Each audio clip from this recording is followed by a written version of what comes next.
To me, a violin is not a tool. It is a part. It's a total extension of me, and I feel very much. For me, nature is the essence of it all, and the sunlight gives us water, which is very important to survive. And I think the wood itself gives us the the real fruit of the wood itself gives us not only warmth in fire, but also feeds us with sound. And that's a tremendous supplement. To have the violin as your friend all your life is a tremendous supplement to me. And thank God there were people like Stradivari and Amatis that gave us this supplement. And what a lucky thing to be able to sit here and hold this great instrument in my hand. I mean, I've always wanted to hold it because it's always behind a glass case. It must come out of a case because it's nature. It must live, it must breathe like I do, like we all do. You know, it takes a breath and it goes.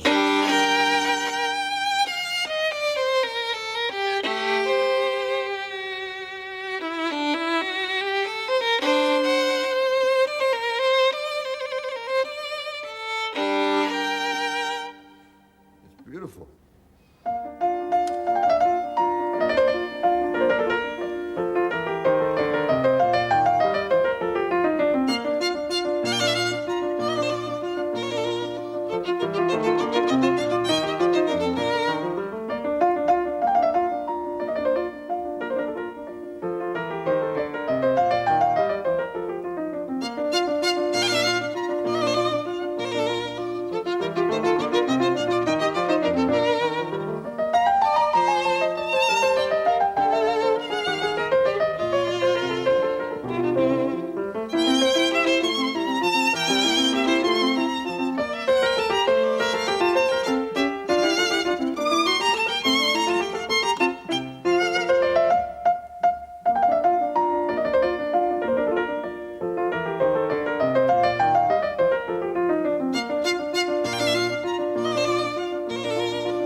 In every country of the world, various cities have become synonymous with one great name or tradition. And situated in the region of Lombardy in northern Italy, about 50 miles southeast from Milan, and alongside the river Po Valley, you will find the town of Cremona, famous worldwide for the craftsmen it produces in the art of making stringed instruments.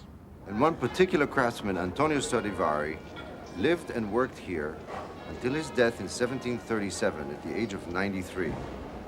Since the 18th century, he has been regarded as one of the great violin makers of all time. To mark the 250th anniversary of Stradivari's death, the authorities of Cremona and many associated with the craft of making, restoring, and preserving rare instruments have arranged an exhibition here at the Palazzo del Comune. Antonio Stradivari's house and workshop was in the Piazza San Domenico, now the Piazza Roma. The commemorative tablet reads, "Here stood the house in which Antonio Stradivari brought the violin to its highest perfection and left to Cremona an imperishable name as master of his craft." Stradivari had learned his craft from Niccolò Amati and built his career on an inheritance of 100 years of Cremonese violin making. There is a school for violin makers in Cremona, which carries on the tradition started by Andrea Amati in 1530, a tradition which produced both Stradivari and that other great violin maker, Guarneri del Gesù. To this day, there are reported to be 100 violin makers and at least 80 studios still around the city. Stradivari was married twice and in all had 11 children. We know that 2 from his first marriage worked with him and also became violin makers, but they never developed the unique success of their father. In tonal excellence, design, and accuracy of workmanship, his instruments have never been surpassed. Here we have the Cremonese Stradivari, dated 1715. The reason we know the date is because we have the original Stradivari label inside. It's absolutely beautiful. It is in great preservation state. It has the most extraordinary quick response. Of all Strads I've ever played, this is the quickest, just a touch of the bow on the string and the sound is absolutely focused, centered. It isn't. And very little distortion in the overtone. That's what makes it so extraordinary. It's clean. I first came here in 1966 or 67. All my life, I've wanted to be in Cremona. This is sort of a mecca for me. And when I first arrived in Italy, I wasn't doing very much. I was just visiting Italy for the first time. And naturally, I hired a car, chauffeured car yet, and I drove from Milano. Drove me here from Milano. And I arrived in the city of Cremona, and the first person I saw, I said, "Dove la casa di Stradivari?" And the person looked at me and went, and I got so hurt. All my childhood, all my upbringing was to finally go to the master's place, birthplace, and where he lived and so on. And so there, I was very, very disappointed. But subsequently, I've learned that not too many people knew about Strad here, but it doesn't take away from the great master. Strad to me is a kind of a light, brilliant, pure sheen sound. It's very similar to, say, if you are up at 5 o'clock in the morning and you see this extraordinary sunrise, and it's this pure kind of golden, light golden color. That to me is a Strad. At Guarneri, I say Guarneri del Gesù, which I play, I think of thunderstorm, because it has a whum, but it also has that other quality. It doesn't have quite that sunrise, but it has some other quality, which is hard to describe really. But that's the major difference for me in the two. And it comes from application, from this is immediate. On a Guarneri, you do that. Here, if I do that, it chokes the sound. Here,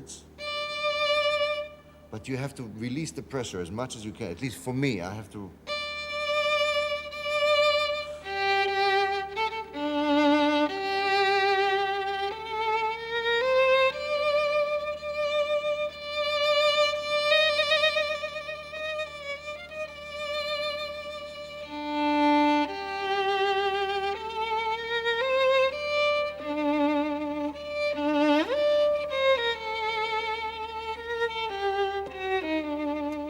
this is on this fiddle that I just half an hour ago looked at.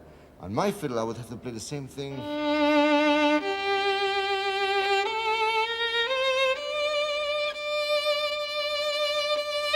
And I would achieve this. Now that's more comfortable for me. In the exhibition, we can take a look at some of the other 45 or so models that have been brought here from all over the world.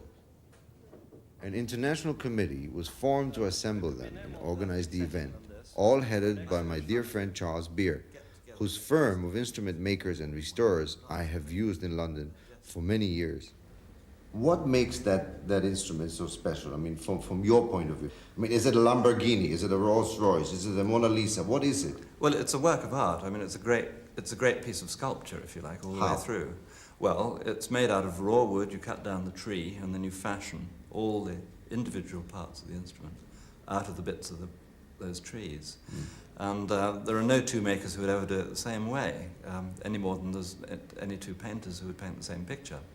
And Stradivari really was the greatest personality and the most comprehending personality in terms of works of art that there's ever been in our line. Plus, he made the musical instrument for you. I mean, that's what's extraordinary. But did he actually have a phenomenal ear that could tune that wood in the raw when he actually went? Did he actually go to the forest and cut the wood himself? No, I think it floated up the River Po from Venice, and it came from You mean Yugoslavia. really floated over? Well, I think that was the way you moved trees around.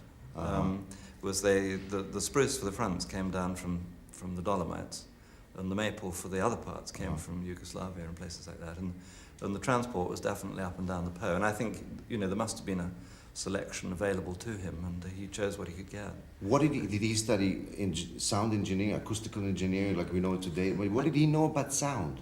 I think what he understood was architecture, and I think he understood the structure of the instrument, because to make it work for you, you've got to have the lightest possible structure consistent with strength. I mean, obviously it's not allowed to fold or bend, or the neck's not allowed to fall out, and that sort of thing.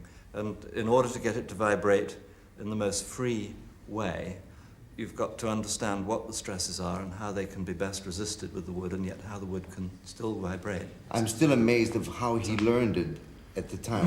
Where did he studied from whom? He studied from Amati. Well, the violin was more or less invented here by Nicholas Amati's grandfather, so that makes already 3 generations, and then you have Stradivari comes along. And he was very strongly influenced by all 3 of those Amatis, and then he spent really the first 20 years of his working life just figuring things out very gradually. Then he accelerated in the 1690s. I mean, his ideas were everywhere, trying to improve. And then around about 1700, he went back to basics. He just thought, I'm going to make a Nicholas Amati grand pattern and see what happens. And then it really took off. And the extraordinary thing is that his best instruments are made around 1714, 15. And in 1714, he had his 70th birthday. And then, this is the peak of his working career. And then he goes on for 20-something years. Why is it, and what is it that makes that instrument so special? First of all, from a point of view of sound, and which you explained already, but preservation is most important. I mean, it's 250 years. Yes. And they're still, and we go through snowstorms today and aeroplane trips at 35,000, and you open the case and you tune it up and there it is, it's fine. That's right. It's amazing. It is totally amazing. But partly I think it's this question of getting the structure right so that it is strong.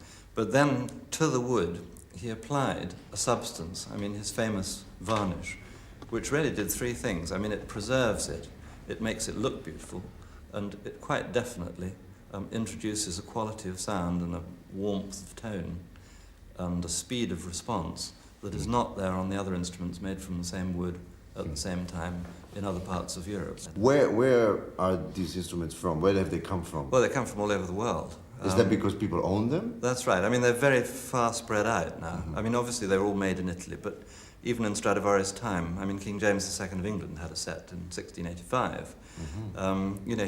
He was hitting the so he was expensive. He had quite a bit of money in his lifetime. Oh yeah, there's a saying here, as rich as Stradivari in Cremona at the time. And he did very well, and everybody wanted to buy his instruments, and I don't think there were 92 left when he died, I think, but Even so, he probably got rid of quite a lot. He made how many altogether? They think about probably 700 or 800, but actually would be my guess. Other guesses have been 1,100, but I don't see how 500 can have disappeared because. So Strad is going to be here forever, eh? I think so, because then the ones that are well preserved are not deteriorating, and the musicians, I mean, they knock a few edges off now and then, but they don't deteriorate with musicians. The ones that are not quite so good have been dealt blows by people in my profession in the 19th century and earlier, and I think people now know how to look after them, how to fix them. I think they'll go on for hundreds of years. I mean, I'm sure they will. This one is the Helia. He made the survivors are 10 in number. Really, just for variety, he made some inlaid instruments, and you can see this is inlaid with bone or ivory, diamonds and circles all round instead of the usual purfling, and then on the sides it's also inlaid with ebony and to a pattern. Does it give anything to the sound, that ivory? No, not really. These are really for sale to the richest of his buyers, I think. And he kept a quartet of them all his life, and they belong now to the Spanish government. This next one, this is the Tuscan violin of 1690, and it's part of a quintet, 2 violins, 2 violas, big and small, cello, that were presented to the Grand Duke of Tuscany in 1690. And it's interesting because the quintet is now together for the first time since the 1780s, because in the 1780s, the guy who was supposed to be looking after them actually was selling them out of the window. And this one went to Ireland in 1794. And was it played in Ireland? Well, it was sort of an amateur who had it, and it's really never been played until quite recently. If you come round, you can see the back is absolutely full of the most gorgeous orange varnish. Oh, wow. And the Italian government bought it in 1953, and the viola here, because you played a whole tour with it in about 1971 with Isaac Stern. My old friend. Well, the great Boris Groyd played on that. That's right. For many years. Quartet. Yeah.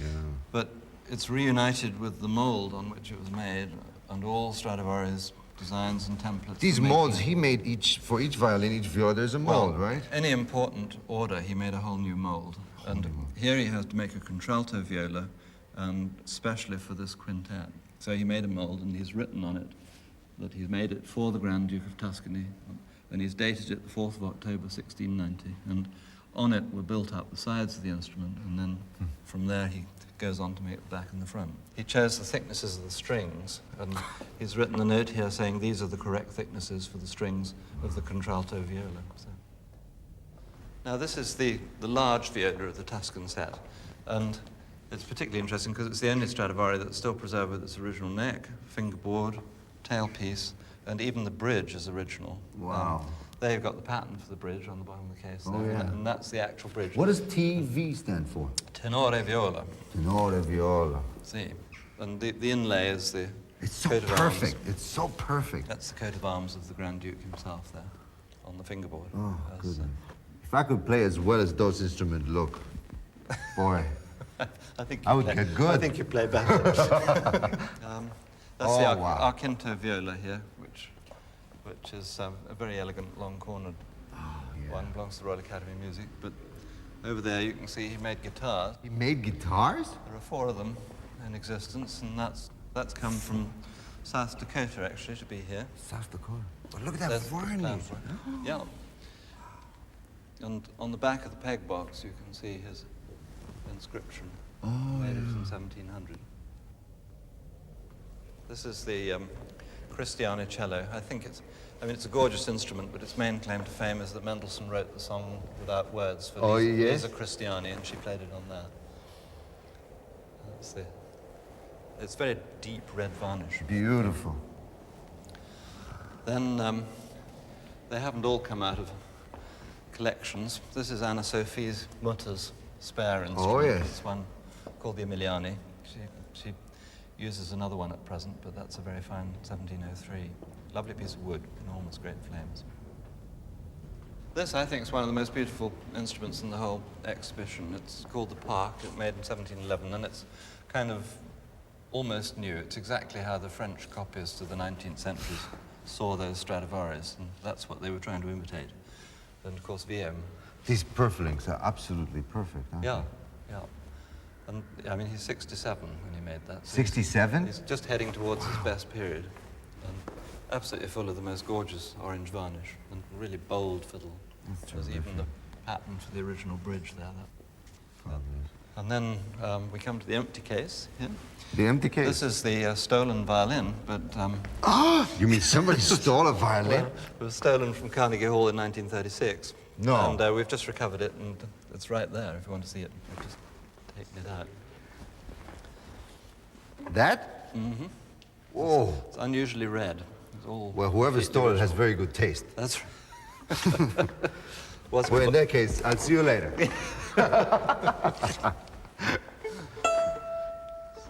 Would you like me to play it? Well, we just literally strung it up at the end of last week, and nobody has yet played a note on it. And so it'd be interesting to hear what you think. Well, I need a chin rest, but this is Well, a chin rest. you don't get one today.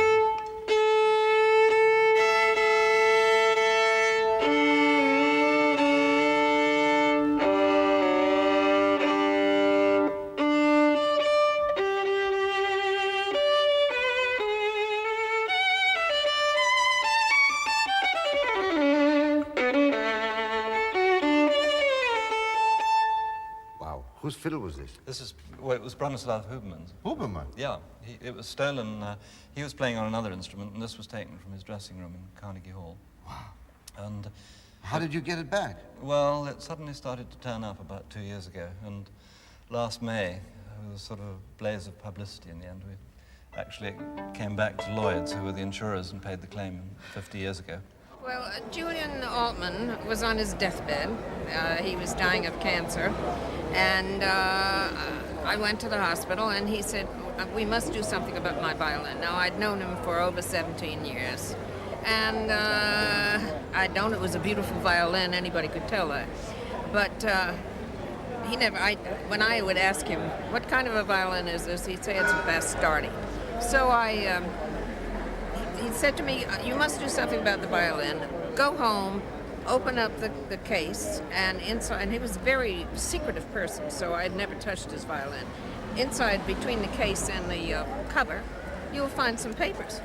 So I went home and I found these. I was absolutely appalled. I was shocked.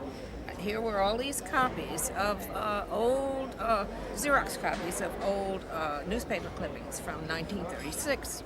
And I'm reading Huberman's violin, stolen from Carnegie Hall. And I went back to the hospital the next day and I said, are you telling me that this violin you've been playing ever since I've known you, I've known him for about 17 years, is the Gibson, Huberman's violin? And he said, yes. So I said, how did you touch it? How did you get it? He said, well, I was a young man, about 21 years old, and he was playing in the Russian Bear in New York. And he said, this man came one night, who was a friend of mine, and he described the man. He said he was dark-haired, had big brown eyes, was quite a person with the ladies, very sticky-fingered. And I thought, my God, you sound like you're describing yourself, because this was exactly him. This friend had brought it to him under his coat, because it was cold. It was February 28th. And he said, I've just stolen this violin from Carnegie Hall. I'm dead broke. I need $100. If you'll get $100 for me, I'll let you keep the violin, and your boss can help you, perhaps help you sell it, and then we'll split 3 ways. So Julian went around, this is his story, scrounged around the restaurant and got the $100, handed it over, and said, all right, I'll go to my boss. The friend went away. Julian went to his boss. His boss said, I'll look into the matter. And the next morning he said, ditch that violin. It's hot all over New York. It's in every newspaper. And so Julian ditched the violin. He played it for 51 years. So he played it in some of the best places. He played for Franklin Roosevelt. He played for Richard Nixon, Hubert Humphrey, just to name a few people. A little awakening. I think the quality's there, isn't it? Oh, yeah.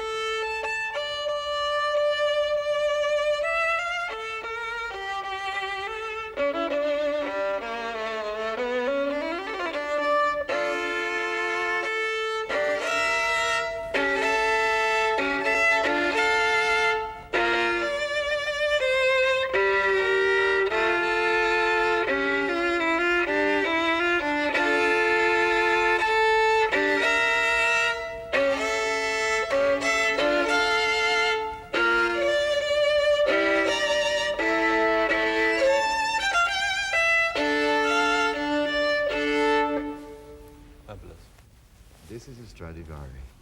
It's like the end of a horror story, you know, the happy ending, because it has been good and bad all the way.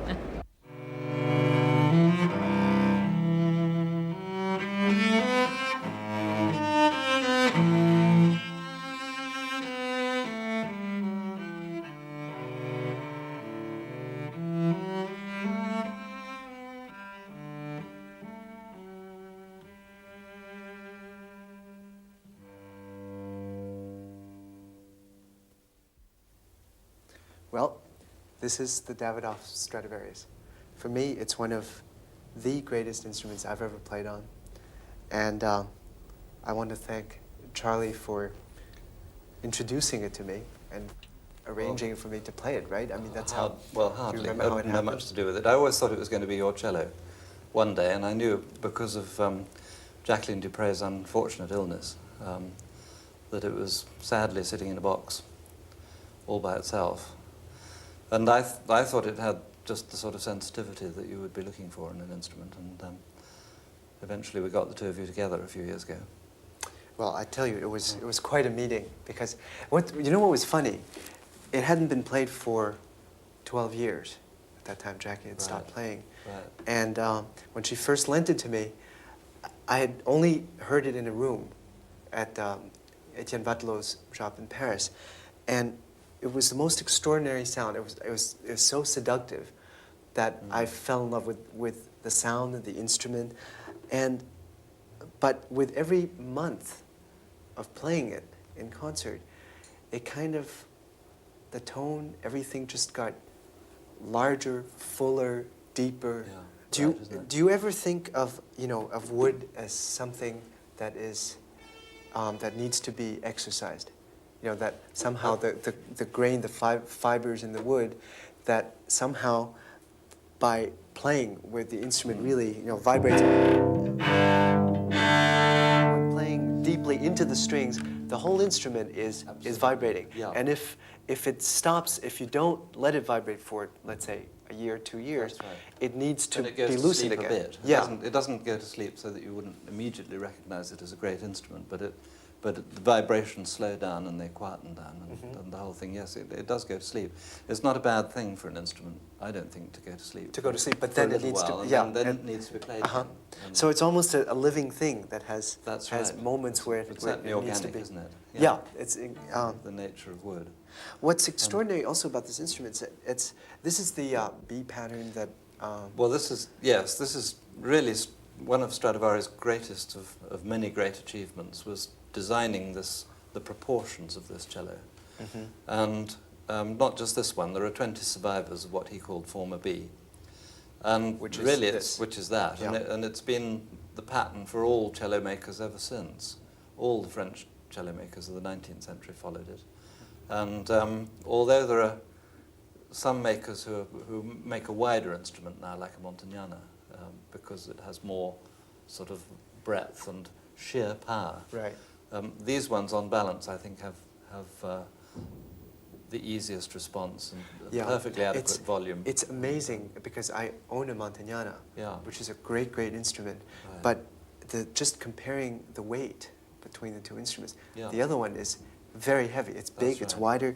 This one, nobody can believe when That's they right. when they carry it. It's light as a It's feather. incredibly light. Yeah. Yes, that's right. And so, which must mean that he had an unbelievable efficiency in knowing his wood, right? I mean, density of. he'd got to make it strong enough to withstand all the pressure of the strings and the bow and everything else and the weather. But given that, through clever design, he managed to make them incredibly light and therefore more resonant and more responsive. You think if he were living today, he'd be designing planes or I think he'd be race jolly cars pleased or to see something. you playing his cello. But I really believe this instrument has a soul and it has an imagination. Well, it certainly has a personality, doesn't it? And I mean, that's, comes of anything, I suppose, that's made of wood that's 300 years old, that's been used as a tool of their trade by a variety of very good performers most of that time. Yeah. I mean, this From is... Davidoff. Davidoff right? was a And- well-known Russian cellist who had it. And Jackie, I think she recorded her first Elgar With on this Barbaroli, instrument. yeah, that's right. And I just It's remember just beautiful. breaking up every time I heard that Right. recording, as I'm sure you did also. Sure. And when I first played an Elgar, it was a very scary experience because not only did I love this instrument, its sound and all, but because I loved Jackie's playing and her performance of the Elgar, I almost freaked out because there were so many things she did that happened naturally. It's as if her spirit was also involved with the instrument, and it was a very touching experience, and it continues to be every time I play that piece. Do you find you hear enough sound? Because people say of Stradivari cellos that they feel the sound is going out straight forward and that you don't hear as much as you would like to hear always. I think that was what Jacqueline's criticism of this instrument was, that she couldn't really hear herself play fortissimo. We were hearing it fine, but... Charlie, I can't help but comparing sound and memory of sound with memory of taste, Right. like with wines.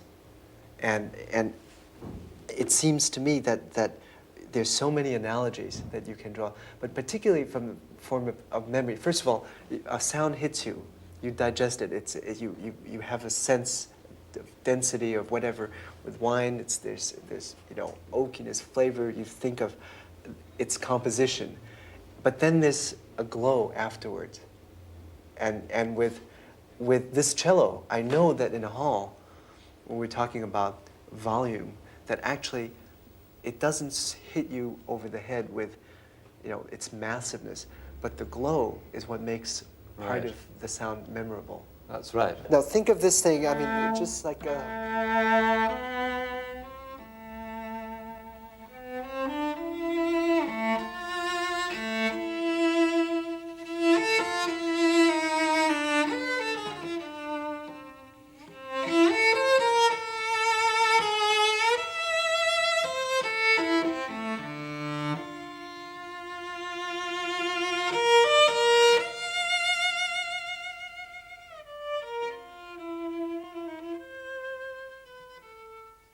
There's something very, very subtle and strong and supple about the sound at the same time. There's a sort of magical quality there. It's got center and yet it spreads out, and it's got sweetness and yet it's got brilliance. And I mean, I find it terribly difficult to describe in words, and wonderful just to sit back and listen to. Well, I can tell you're a Strad fan, as am I. But I mean, here's an example of what brilliance it can produce. Yeah. Okay.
This Stradivari is from 1710, and I bought it about 4 or 5 years ago because in a certain moment of playing, I had the impression that my other Stradivari, 1703 Emiliani, did make a border for me. I had ideas in my imagination which I couldn't realize on the Emiliani. And this one is also coming from Chicago, from Barnett Fushi, and was in possession very long of an Englishman called Lord Raven. Actually, there was also a violinist, the niece of Joachim, which played on that. But or he was more important, Lord Raven, certainly richer, or there is another reason why it got this name. Emiliani still is in my possession, and in the moment, unfortunately, in Paris. Otherwise, I would have loved to make more noticeable the difference, not only with words, but with the sound, the difference between Emiliani and Lord Raven, which is in fact not only a question of size of the sound, this one is much larger in sound, but also the brightness, which is in the Lord Raven much stronger. And the possibilities of colors, of phrasing.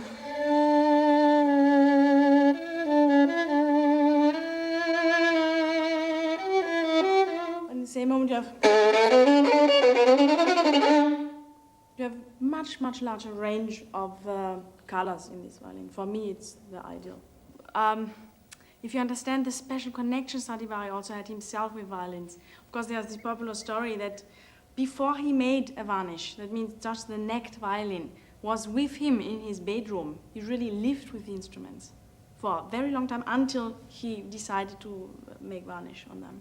For my taste, Stradivari is more close to the ideal I have in my ear, to more close also to a feminine voice. Del Gesù, for example, Guarneri del Gesù is very masculine, also very tough for playing, pretty rough instrument. It's much larger, you need, huge fingers, and I think it's something for a real guy. I could never manage with a Del Gesù, and Amati, that's of course out of any question because the sound is just too small. But I have another one, Nicola Galliano, which is close to Stradivari's quality, but there's this special personality missing, this excitement you get even of touching Stradivari. What I especially admire at this Royal Academy, what is very rare in an institution, that we have here 6 Stradivaris, which is really a huge amount. I mean, where they have the Tresor, I hope it's very well locked. We have 4 violins, 1 viola, and a cello. And actually, the selection also is very carefully made who is allowed to play on the instruments. Because it's not a solution to leave everybody playing Stradivari just to have it played. Because Stradivaris are very sensitive persons. So you also must find the right person to go with the instrument who suits him. And I think these instruments will be played also for the very important celebration we have for Stradivari here in London, which is actually the most important one taking place in England. Of course, every city is making that. Cremona had a large exhibition of 47 instruments. But the concert in the beginning of December is the event in England for Stradivari, organized by Royal Academy, of course.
You've had a glimpse into the fascinating world of Antonio Stradivari, the very special quality of his instruments, the knowledge and care that went into the making of them, the fascination they have for people the world over, and the joy and pleasure of the musicians who play them. I hope when next time you listen to a concert, you will enjoy it even more.